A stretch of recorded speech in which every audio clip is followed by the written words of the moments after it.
and I'm proud of you, man. I It's a think you tough can job. have kids. Can I say something? Well, I have money now. I'm gonna hire a nanny. Well, outside of that, I think that a perfect partner for you is someone who understands that you'll like love your children a lot, but maybe will not participate in the day to day stuff like as intensely. Like, Yeah, but that's what my dad did. but I mean, like, it's, I mean, even if you think about like our animals, right?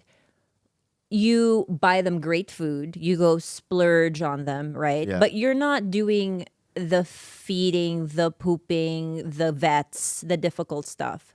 Like you're very efficient at some parts. I do play. You do I play, hard on them. yeah. Yeah, yeah. But it's like here and there.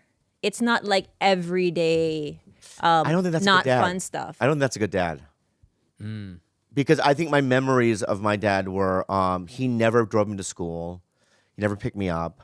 He never took me to the game, played ball, any of those things. And he did provide.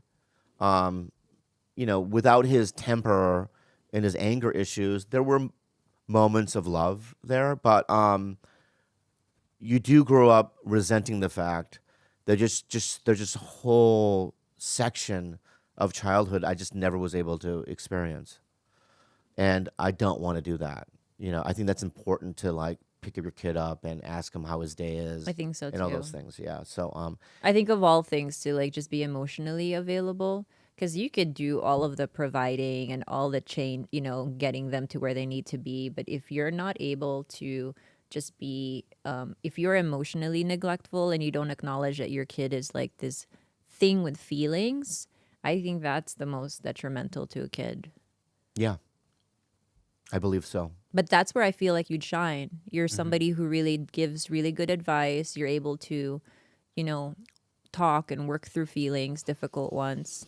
Yeah, I mean, I think that I could teach my kid things obviously that I learned from being in 12 step groups all my life. And, I've always asked older dudes, throughout my life, what do I do?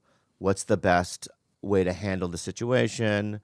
What's your perspective? Even if I agree or disagree, I've always been like, I've always wanted to learn how to live life, and because when you're a kid, you're not, especially when you're a kid that speaks English and your parents don't speak English, you're getting all your information through media, like the television, or little glimpses you would see with your friends' parents, right? But you never know how to do anything, you know?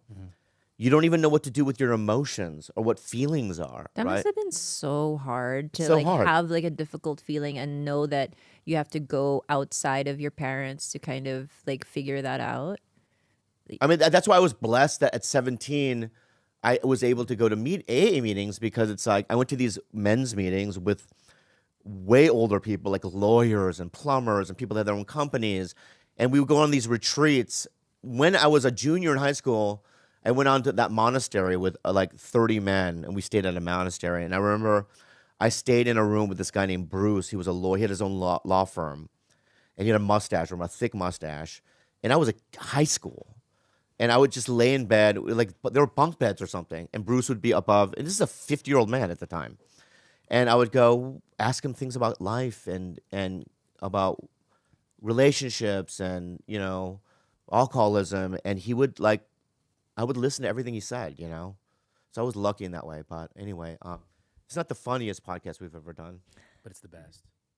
You think so? I think so. This is pretty Is good. there anything in the new year that you are looking forward to or you feel like you want to change?